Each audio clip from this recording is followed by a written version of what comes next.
I'd like to invite to the stage Demetrius Talley and Laura Starks from BBSI and Lucero Smith from Your COO. Where am I? Pick wherever you would like, I'll sir. let the ladies pick. There's two over here. Laura, you're next to Emil. Oh, is that for me? Did you bring a gift? All right. Well, excellent. First off, thank you all for joining us today. Looking forward to this conversation. I feel like talent and the building of talent for business owners is always a challenge. So today I'd like to just maybe let's just start off with this idea of the impact that having top talent or maybe not having top talent that the impact that has on a business. Let's maybe start there, and I'll open that up to interview. Yeah.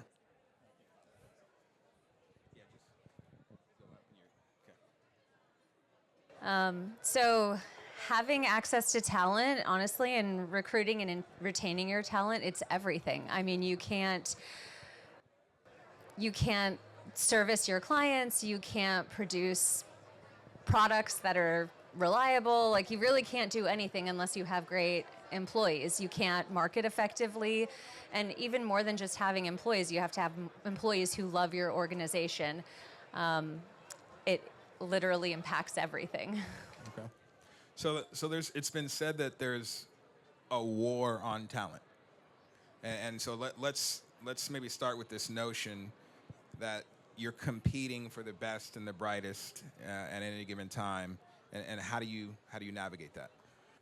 I appreciate that, Emil, and thank you, Lucero, for that. But most definitely, I think business owners, SMBs, small, medium, and large, that's mine. I'm business development, so it don't stop. Of course, the BD guy gets a phone call while on stage. Yeah, it was rehearsed. No, but I think the first thing is business owners have to recognize that people are the product, no matter what your industry, no matter what you're doing. And the people that are within your business company are essentially the product in which you're providing. And in order for businesses to grow and scale, they have to overcome the fear of hiring somebody as smart as they are, or maybe even smarter than they are. And I think as we kind of dive into this conversation, we'll probably dive a little deeper down those lines. Okay. Yeah, and that's what I wanted to touch on as well. What do you think the hesitation or the impacts their business growth from that? To hire talent that's maybe, I don't want to say smarter, but different skill set than what they have. I could take that. I would say one thing can be it's just the fear of losing control, right? So you've been that owner, you are the entrepreneur, you started from the ground up. So it's really that you know every piece of the business. You're in the day-to-day. So then that's hard to all of a sudden, hire someone and then have to release that rate, have that trust. So I think that's one of the things. Also, so there's the control. There's also another piece of it is I think a lot of, and this is what happens with some of our clients as well. We have small and medium size clients is they're so used to being like the doer, right? So they're the ones that are always doing everything. They're the ones that are building it. They know every single thing that's going on. And then actually give up, again, that control and transition to have someone else being in charge to you being the leader, right? So, and that's so important because then that allows you as a leader to really grow the business, to look at a higher strategic level versus being that one in the business. So, and that's something with BBSI we do with our clients is we have a saying that says like being a business owner is sometimes the loneliest job in the world, right? Indeed. Which is true,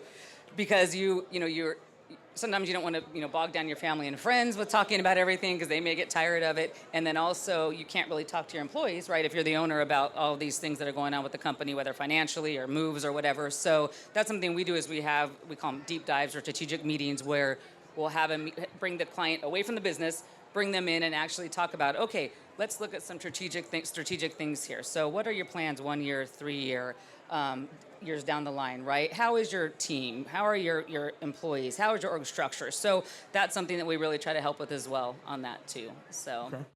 So let's stay on this topic of, kind of helping clients and helping business owners understand the value of bringing in talent. you know, what are some of the ways that you're going about doing that, right? And this is for you as well, Lucille. Like, how do you convince that business owner that it's time to bring in help? Not only just help, but maybe an expert that has a skill set that is perhaps greater than them in a certain area of the business. I see it most with business owners that are actually the reason why the organization's not growing. They are missing opportunities to move into other spaces or to grow or create other opportunities for their employees simply because they don't want to give up that control like you guys talked about. And in doing that, just the whole organization stays stagnant. And then the other side of that is the ones that want to give it up, and then they do hire top talent, and the top talent leaves, and then they realize it falls back on them anyway. So then they're like, if I just keep doing it myself, then I'll never have to pick up the pieces when someone leaves. And so that's where the fear kicks in, right? So it's twofold. Either like they just don't want to trust to begin with, or they trusted, they got burned, and they got left with like a mound to deal with. So then they'd just rather keep it. It's very true. Rather do it myself, right? I want to highlight something. It just actually took place yesterday. I think it's back here, Emil. Your mic should be. It just took place yesterday. We had a discovery call with a business that is growing rapidly. It's a husband and wife team that have started the business 8 years ago. Both super, super talented, very smart individuals. And during the discovery, they disclosed that they've been through 3 HRGs within their company. And neither one of them had, worked out. And the pain that they were having was around attracting talent and retaining talent. And turnover is really, really big for them.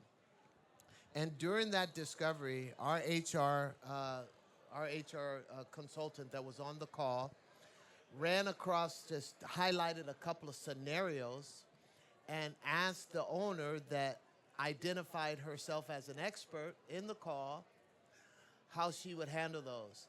It was a straightforward approach. Awkward moment? Or And she missed the mark. And then the HR consultant made a suggestive approach that resonated with her, and it gave us an opportunity to move forward in that discovery call.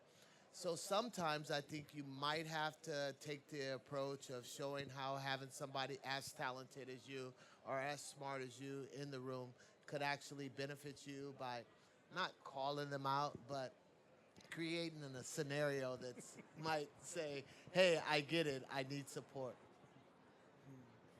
Touching on that, what do you think are some creative marketing methods to attract top talent? I mean, I think companies have to get really creative these days. Marketing has been used as a way to attract clients and revenue in the past, but marketing is such a great tool for attracting talent as well. As you get to communicate your culture through your marketing efforts. Finding ways to bring potential candidates into your office and interact with your employees to see if they're a really good culture fit is important also. I mean, you kind of need to try them out and see if you even want them there. It's not like it used to be where you just post a position. Also, I think companies make a huge mistake of narrowing the focus of their job postings. They're like, this is the candidate I want. I'm going to list everything I want from this candidate. I advise my clients to do the opposite. I'm like, you got to cast a really wide net. I love a culture fit, someone who's hungry, who really wants to earn their place in an organization. That doesn't really happen anymore. Everything's getting filtered out. You guys were just talking about AI. Everything gets filtered out through AI. Candidates don't get to talk to people on the phone anymore. Like, HR is responsible for recruiting, and they've lost the human aspect of HR entirely. And its impact, that's why we're talking about recruiting and retaining, because they've left it to systems and processes that people don't get to talk to people anymore. So I think that's one of the biggest things that people miss out on is casting a really wide net, and people that might not check all your boxes, giving them an opportunity to try and see how it works out. And then when you give people that opportunity that maybe didn't check all the boxes and they end up working out, that creates a lot of loyalty to the organization because they know you're the one that gave them that chance. And then there's your retention. It just bleeds into that. I was going to say, I think that's an excellent point, and I think even with that, that can be, so some of the non-traditional, let's say, avenues, or if you're looking for people, like you said, you don't have it be so specific where it's like it has to have this experience, right, or this type of years of experience, or where they've been. So like kind of do it where, okay, maybe it's someone that's not been working for a while, right? Maybe they've been a caregiver, or maybe it's someone that really wanted to change industries and do something different. And instead of you saying, oh, they don't have experience, it's like, well, no, let's take a look at that, right? Doesn't mean that they won't be a great candidate. So I think that's a really good point is don't just, like you said, check the box or say, okay, no, leave it to where you have an open mind to really say, maybe this will be a great culture fit, because that's really is so important. Yeah, can I add to that also really quick is I think having a really good hiring plan and succession plan is also an important piece that's getting missed, because you may need someone that is in a more technical role, but could you train them that role from like a receptionist, right? You can hire a receptionist really easily for a lot less money than a more technical role. Give them an opportunity to grow into it, and now you know you've got a good culture fit. I mean, that's really important. Yeah, I was going to say, one other thing I'll say really, really quick is I love when I see Starbucks on someone's resume. If they've worked at Starbucks for 6 months, I know they can hustle. I know that they can work with difficult people. They'll get yelled at and they're fine. Like they're going to come back to work at 4:30 in the morning the next day. So most of my clients are law firms and they're looking for like very specific skills, but I always tell them if you see Starbucks on someone's resume, you put that right through. It's so true, like retail, right, or restaurant business. You're like, okay, they've dealt with people, they know, they work hard. Yeah, certainly. There's one thing I wanted to add as well. You touched on it. I really think business owners missed the mark utilizing that third aspect of attracting talent and acquiring talent, which is our social media presence. And I think we need to do things like this event right here. Produced by Genesis Bank. However, when this event makes it to the social platform, and when Genesis makes a call to action looking for talent, and people can engage with the company outside of an interview, but they could see how they operate in a social setting, it creates interest in talent to want to seek employment there. And the other avenue that I wanted to highlight is that we have to utilize our current employees for additional employees. An employee referral program is going to be your top tier, and I think businesses miss from time to time by not utilizing the talent that they have in-house to find new talent. And I think we should use least often those platforms that we're so familiar with, like Indeed and all of those job postings. There you go, trying to put the job postings out of business. How dare you? Coupled with. I'd love to stay on this topic. We've covered kind of how you go about recruiting top talent, the value of having top talent, the benefits.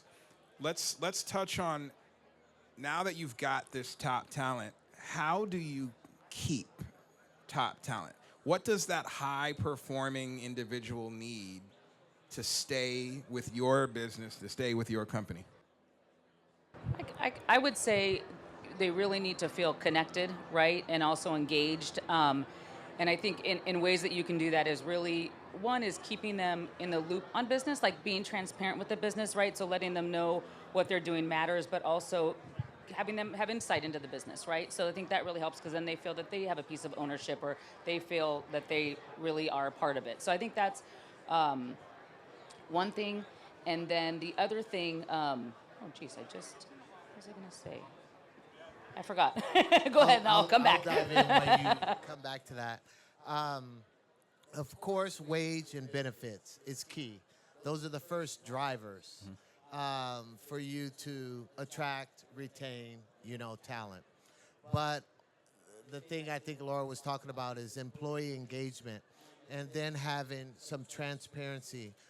BBSI is a large corporation that operates like a small mom and pop. And one thing that our company does is our bottom line within every branch is transparent. And every employee is a stakeholder within the company. How well we perform is contingent upon how your bonuses are going to look within the company. So that's a unique way, and everybody has a vested interest. But I really, really am a proponent for employee engagement. I'm all about the party. I want us to shake hands, celebrate people's birthday. I want to celebrate every culture event that takes place. And I think that we have to do that for our employees, get them engaged, show them that we care about certain things. Yeah, I would say one size does not fit all generally. In what I've seen is I'll have business owners that say, hey, I have an employee and they really want this or they really want this. Do I need to do that? Should I be doing this? And my response is always the same. You as an organization have to create authenticity based on what's important to the organization. If you guys like having parties, if benefits are what you love to offer your employees, you have to decide what's most important to your organization and how you communicate that to employees at the point of hiring them, right? So like these are some of the benefits we offer. Are these important benefits to you? What are some benefits you've experienced that were really cool? And then you need to decide if you're a good fit, right? So I think talking about benefits and what employees are looking for specifically should be communicated even before you bring them on board. Again, if you flush that out before you've hired them, you'll have a culture fit that adds to your culture and adds to the authenticity that you're creating within your organization. There's so many options, so many things you can offer employees. You can't do them all. So figure out what means the most to you and make sure that you're bringing people on board that it means the most to them too. Yeah. And the one thing I remember now was Laura's back. let me is employee development. And I think, like you said, it's not maybe a one size fits all, right? So it can be truly like a learning management system where they're doing online training, right? But it can also be, is it leadership training? Maybe an employee, does a great job and they're not a leader yet or they're not a manager, but it's okay, they would like that training, right? So they have some type of leadership training. Or is it maybe a special project that they can do? So something that's engaging them, that's developing them, that they want to do too, that's exciting to them, right? So really kind of finding out what they want to do, maybe what their goals are, and really kind of helping with that, right? So I think that's an important thing is you want to make sure that you are developing those employees always. Keep them engaged. Excellent. You go. Talking about culture, how does a company build the culture to keep the talent now that they're within the company excited to not only want to work hard, but want to grow and exceed and help the company grow? Go for it. You're the social butterfly. That seems Yeah, like exactly. that'd be right This is up your your question. alley. This is your question, Demetrius. Golf events. Right. True story. I get invited to more golf outings by this man than anybody. I thought he was out seeing clients. Is that what's going on here? Partners. Hey, those are 4 hours. There's a lot of time to talk to. How does a company create culture and retain culture? I really believe it comes down from leadership. And you have to be that example. You have to practice what you preach. Lucero touched on it. Authenticity, transparency. And then also, when you create a mission and a value statement, work by it, live by it, and uphold it within the business. And that is what's going to be the key to driving the culture. Of course, there's plenty other social things that I think are important, but I think, just having those core principles, outlined and making sure that, you hold everyone accountable to those principles. I think that's an excellent point, and I think too, kind of you mentioned about when someone's being hired, right? They're interviewing, is talking about the culture, right? And some good and bad, right? Because sometimes maybe a company, they communicate through meetings, and they have a lot of meetings, right? And so maybe a candidate's like, I hate meetings, I do not want to do that, right? But if that's how that company operates, right? Or maybe it's a loud environment because you turn around and there's a lot of collaboration and people are talking a lot, and that's great, but maybe it's a little bit too loud and that person really doesn't like that, right? So I mean, those are little things, but I think that's something that really kind of communicating what that culture is, because you want to have someone that's part of that culture, right? So you want to continue that. Yeah, for me, culture is the day-to-day things. It's like, it's not the big things. It's saying good morning to your employees, whether it's on Slack or on Teams. It's asking someone who is out sick how they're feeling today. It's asking someone about their vacation. I mean, we just talked about benefits. Benefits are part of culture. That's, I would say, is like the big umbrella that affects everyone the same. But the little like specificity of culture comes from interacting with people and showing them that you care, and a mutual respect, right? Awesome. Well, that's a great place to end it, folks. I want to thank you, Laura. I want to thank you, Demetrius. I want to thank you, Lucero, for joining us. Round of applause for thank you.